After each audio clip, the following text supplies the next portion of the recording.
Hi everyone, Dawn Fisher, Morning Glory Needleworks. Welcome to my 58th FlossTube video. And as always, thank you to everybody who subscribed, commented, and liked my channel and is following me. As always, this is my little intro blurb. All the links are in the description underneath the video, the comments section, description section. And I break my videos into chapters. So if there's a certain section you want to watch again, just click on the timestamp next to that chapter and it will take you directly there. There's only going to be a couple chapters on this one because it's going to be a short and sweet. And I also have links to my Etsy shop, Instagram, Stitch of the Month Facebook group, Morning Glory Needleworks Facebook group, Buy Me a Coffee, bio link, which has links to everything, and whatever else I talk about. So it's the 16th of May, 2024, and yes, I'm late. I know it. It's been crazy here. So let me tell you why. I have been running around going crazy. And some of you may have noticed I put the Morning Glory Needleworks Etsy shop is on vacation until the 25th of May, 2024. And there's a very good reason for that. I'm not traveling, but the exciting news is I finally sold my house. You can see I still have it, but I'm moving into a condo. I'm so excited.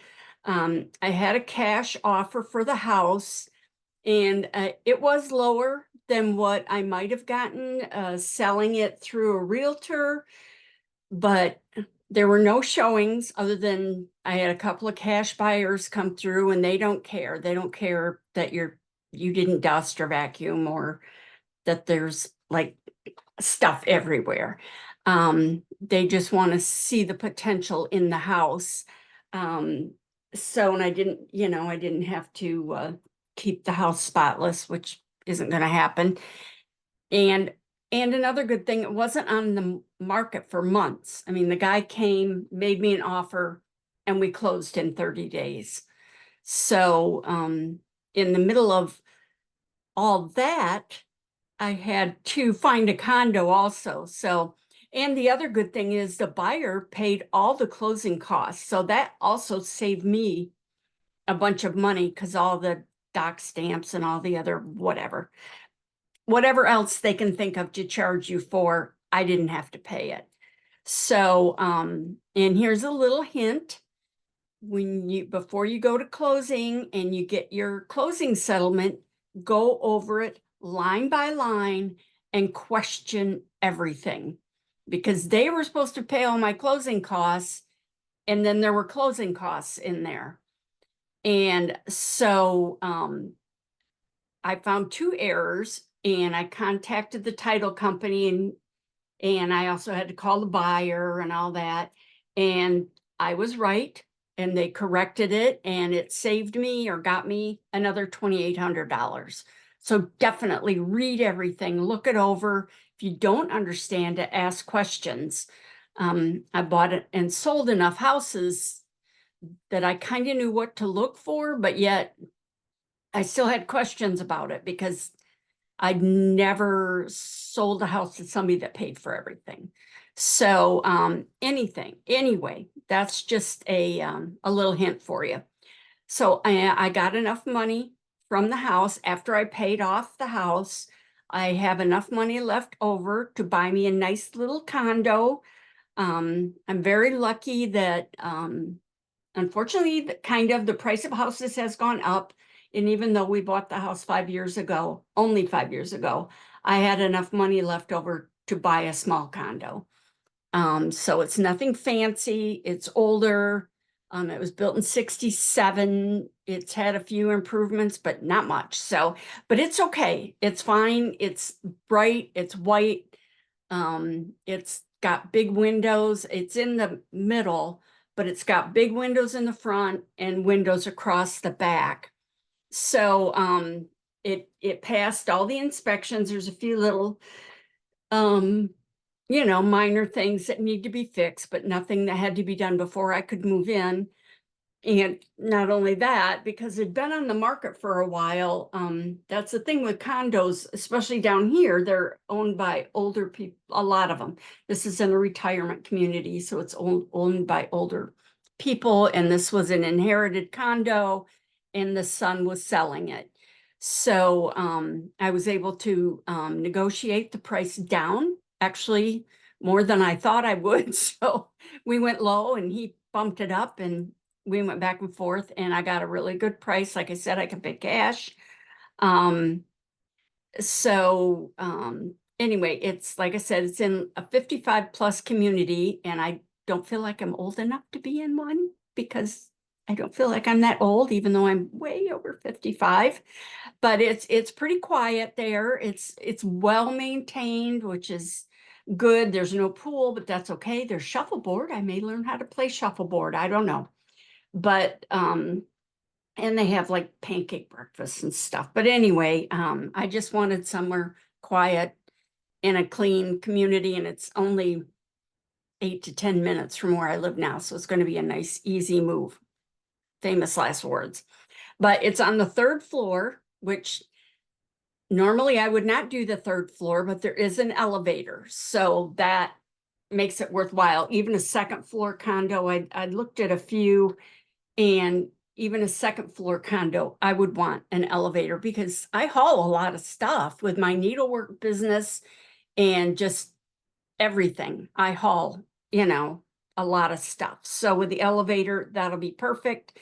It's got 2 bedrooms, 2 bathrooms, which I really didn't care about 2 bathrooms, but that's okay. It's got a nice sized living dining area, a tiny little kitchen, which we'll see how I do with a tiny kitchen. But anyway, but the best part is it has a huge sunroom on the back, which is bigger than this office I have here. You can't see it, but it's a long, skinny room. But I think, I haven't taken a measurement in here for a while, but I think it's a little bit wider and maybe a little bit longer. But the whole back is windows. So it used to be like a Florida room or something, but they actually ran air conditioning to it, and it had like sliders that used to go out to it, but now the sliders are gone. But so it does have air conditioning, which is huge, especially in Florida with all those windows. And because of the way it's facing, I won't get any, like this house, the west, it faces west, and I get a lot of sun. I mean, I'll still get sun, but it won't be, so much because it's kind of facing north and south. Actually, the building is shaped like an X, and I'm kind of off to one side on the X. And and there's no buildings in front of me or behind me. So it's, really open. So I'm excited about it, and I can have my cat. So I'm excited about that. So let's see what else. So actually, we haven't closed on the condo yet. You can see I'm still in my house. We closed on the house on the 15th, which was yesterday, and I had to go get approved and orientated. Have my orientation for the condo association. They have to meet you and go over all the rules and regulations, and so we do close on the condo tomorrow. Today's the 16th, so we close on Friday the 17th. So I just got some of the paperwork. So that's mostly what I've been doing, is getting emails and, checking paperwork and going, what is this and what is that? So anyway, so we close tomorrow. And then once I get the keys, I'm going to start moving stuff in myself. A lot of like these little things will be boxed up. I'll move them myself. Then on Monday, the 20th, the moving company is coming, and that's when the big stuff will go. These big things, all, my couch, my bed. I'm only taking one bed right now. you know, the bedroom, my bedroom in this house is huge. You could fit like 2 queen size beds in it. So actually when Jeffrey had his hospital bed, I had my king size and the hospital bed and dressers and stuff in there. So the bedroom's a lot smaller, maybe half the size. So I'm just going to take the queen size bed. That's all me and the cats need is a queen size bed. It's good. And the mattress is newer anyway. So anyway, but like I said, the movers are coming on the 20th and they'll get all the big stuff. I'm hoping to get a lot of stuff moved on my own this weekend, and it'll save me money, less time the movers have to spend unloading my stuff. I can do boxes unless they're really heavy and that. So that's when that happens. When I sold the house, I actually negotiated for an extra week to move out after closing. So I do need to be out by the 22nd, which is why I'm having the movers come on the 20th. That'll give me the 21st to finish up. And the best thing is because the guys are buying this house to flip, there's actually not a lot they need to do with it because a lot's been done to the house. So, but they said anything I don't want, I can leave. I don't have to clean the house. If there's, you know, like my old bed, I can leave it. They will throw it out because they're going to bring in a whatever, an open top container and throw out anything I leave. And the moving company is actually, they have a consignment shop too. So some of my bigger furniture, like I've talked before in my FlossTubes about my huge cabinet I have that's like 6 feet wide. And then it has a glass case on top and on the bottom is all drawers for storage. But that's where I kept all my little sewing accessories, my antique sewing things, some of which I've sold. Sad, but it had to be done. So I'm not taking that with me. And there's also a huge entertainment center that Jeffrey had bought right after we bought the house. And I have nowhere. It's too big. I don't want it. I don't even think it'll fit in the elevator if I wanted it. So anyway, but they're going to take that stuff and sell it in the consignment shop. And I also have in the garage is some of Jeffrey's music equipment still that I don't know anything about it. It's big speakers like the bands would put on stage and stuff. And so the guy I talked to actually used to be in a band and he deals in music equipment. So they may sell it there at the consignment shop, or he may have somebody that wants it, whatever. If I can get anything for it, I'm happy. It's not worth a huge amount of money because it's older, it's all used. But I mean, Jeffrey picked it up at, you know, yard sales, flea markets, whatever. So anyway, that's another good thing about having these guys buy it is I don't have to like make sure the house is totally clean when I leave because they're going to come in and do stuff and mess it up and then they can clean it up. So anyway, I am so excited. Also, I've been going crazy, you know, trying to waiting for the money from the sale of my house to come through. That's what I've been doing all morning is checking my bank account. So that finally came through so I can pay for the condo and just all this stuff, you know, questions. And unfortunately, there was some issues with the house, not with the house, but I don't even know how this happened, but there were 2 expired permits on my house, which we bought 5 years ago and was probably bought at least 2 or 3 times since these permits were taken out. So I don't know why they didn't come up when we bought the house. One was a permit from 1996. Okay, it's 2024. That one they could just cancel out. I called the city and they could just cancel that one out or close it because it's over 20 years old. But the other, or it's over before 1999. The other one was taken out in 2004 and it was for the electrical panel. Well, it never got checked. So the permit never got closed, and then it expired in 2024.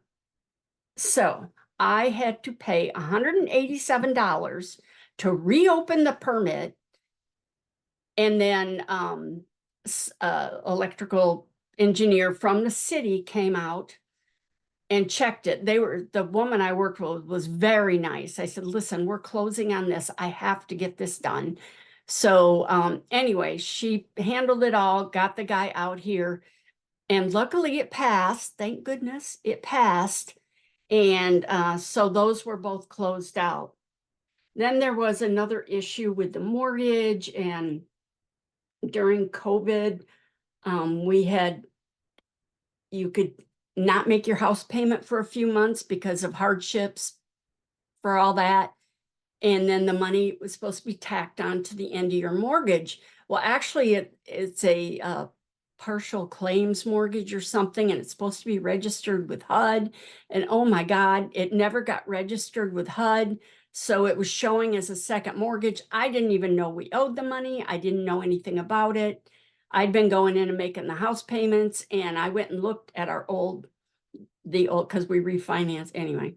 And it was still, it said there was a zero balance. So I didn't think about it. But if you went down, there was another balance. So anyway, that took, I don't know, I called the mortgage company, I called HUD, and then I called the mortgage company, and then I called HUD. So I probably spent, I don't even know, 3 or 4 hours on the phone, probably more than that, over a few days, and all the emails and everything, trying to figure out what this was. And I talked to one person, they go, oh no, it's closed, you don't owe the money, which I was hoping was true.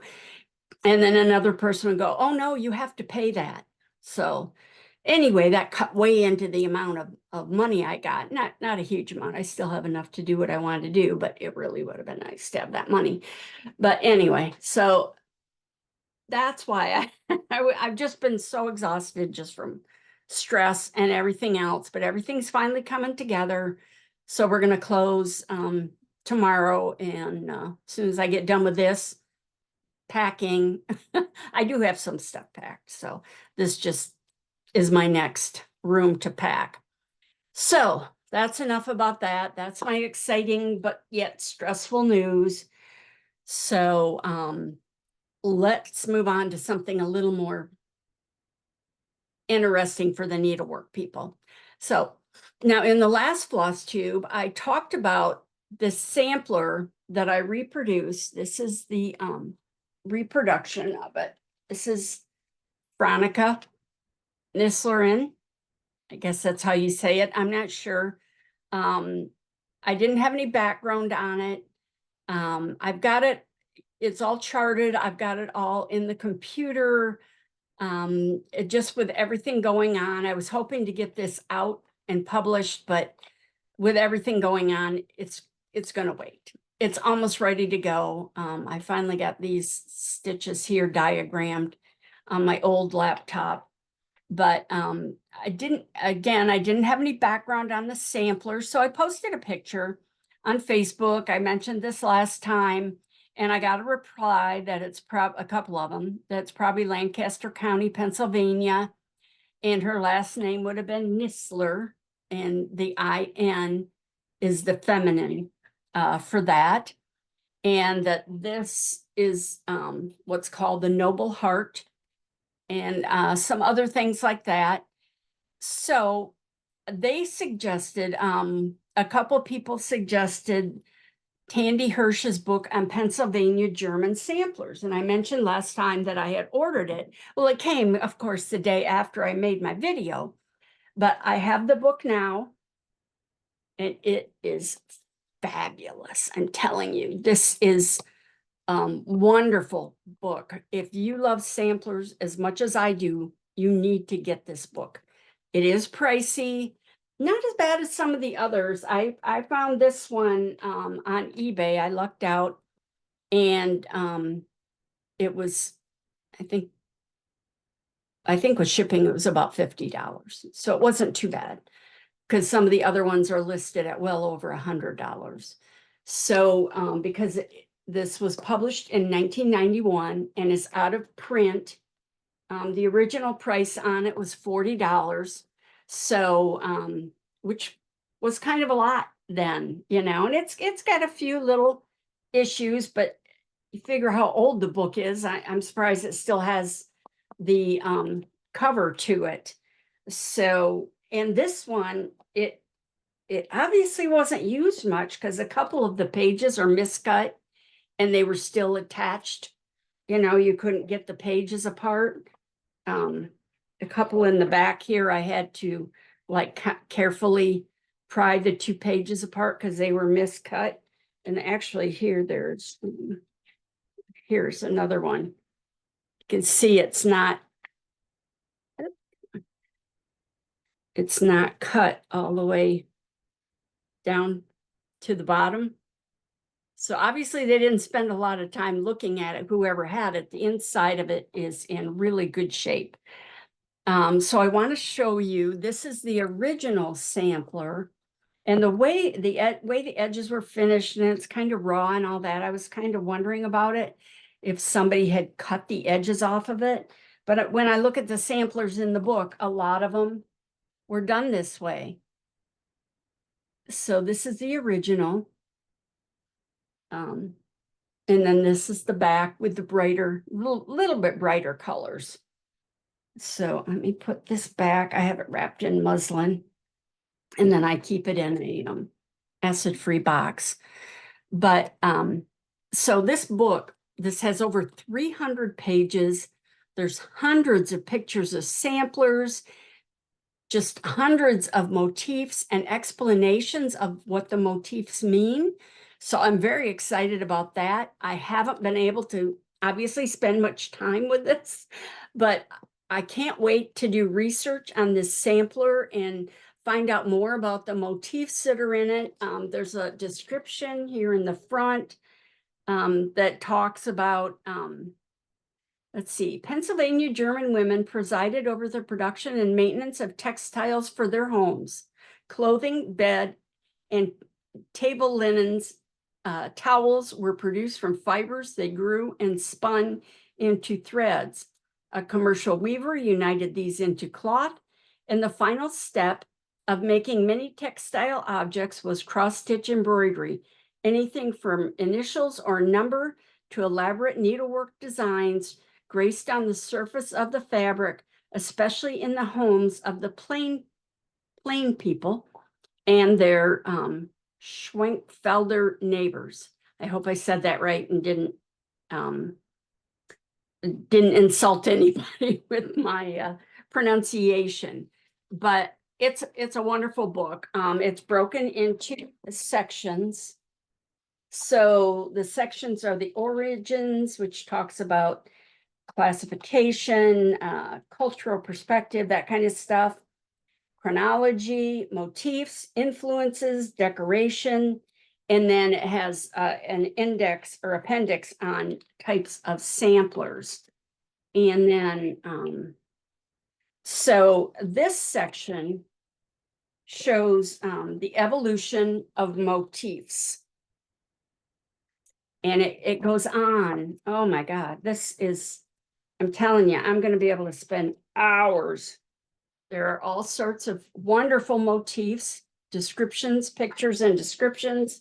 I'm going to knock my drink over. This book is really heavy. Talks about design elements. I mean, I could spend hours just talking about this book, and I haven't even read it yet.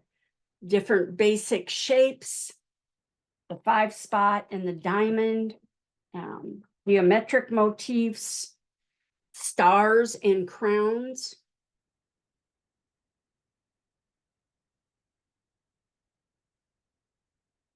Here's flowers and diamonds.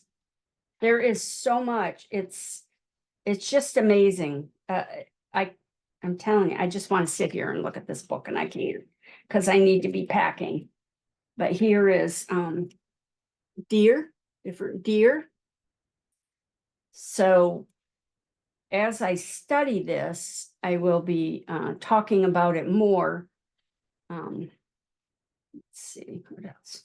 Oh, here's some more hearts.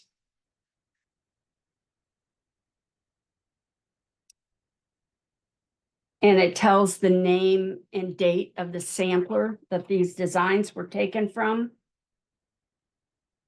Some Adam and Eve motifs. And there's actually a couple of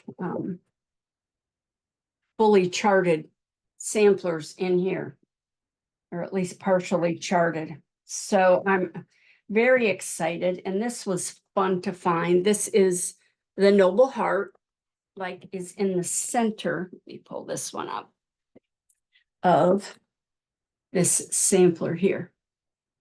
And it has all the same letters around it and information. So I can't wait to spend time just going through this, but there are just so many wonderful items in here. Most pictures are black and white, but there's a few color. It talks about the different, now here's some towels that they used to make. I may have a towel somewhere in my, when I move, hopefully I'll find some of this stuff, some other needlework things that I have, but it's just very interesting. And it's mostly pictures. So mostly you'll be spending time looking at pictures. There is a lot of information and stories, but this back section, there's another one where the pages were stuck together, is just about obviously unfinished samplers like mine. So I will be, as I learn more and read more, I'll be talking about it. But I highly recommend this book. I put in the comments section again, I put the name of the book and the authors in there. So what you would just do is copy the name of the book and paste it in Google or whatever you use, and it will come up. And what you can do on eBay is put in a search for it, and it will, I can't remember what they're called, but it's like a daily search, and it will come up and tell you when a new, there's a bunch for sale, but they're worth the money. You know, like I said, most of them are over $100, 100 and up, but I found this one at a pretty reasonable price. You might be able to find some, and if you do the search, I've done this with other books that are really expensive. I do an update where they come and tell you whenever a new one is posted for sale. And if you can go in, this one was certain price, and then they had to make an offer on it. Some of them are bids. Most of them look like they were just buy it now type ones. And this one did have make an offer. So I made an offer, a low offer, and they came back and kind of in the middle. So I bought it. But I just, I really recommend this book. And this is a housewife here, a folded sewing roll, but I just want to sit all day and look at these pictures here and read. I don't, even though it's big, I don't think it'll take that long to go through because it's mostly pictures. So anyway, again, this is in the comments at the bottom where all the other links are. The name of this book is in there with the authors. And so you can, you know, find your own copy and compare notes. I just knocked something off my table. Oh, well, it's going to be packed soon anyway. So that's it. I guess it was longer than I thought it was going to be because I talk a lot. Maybe I had too much coffee today, but I'm so excited. I'm just waiting for all this stuff to be done so I can get moved and get going here. But again, thank you to everybody who subscribed. I've had a lot of new subscribers. I think I'm at like 800 subscribers. So yay. I know that may seem low to some people, but I'm excited.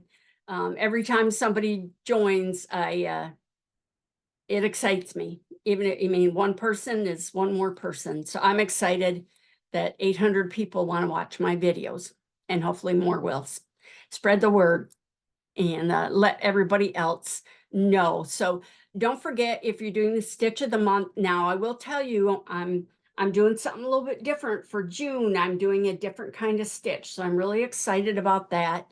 So I'm hoping you guys will tune in for that. That'll be June 1st. I'll be settled. Well, I'll be in my new condo. There'll still be boxes everywhere, but I'll be doing the stitch of the month there.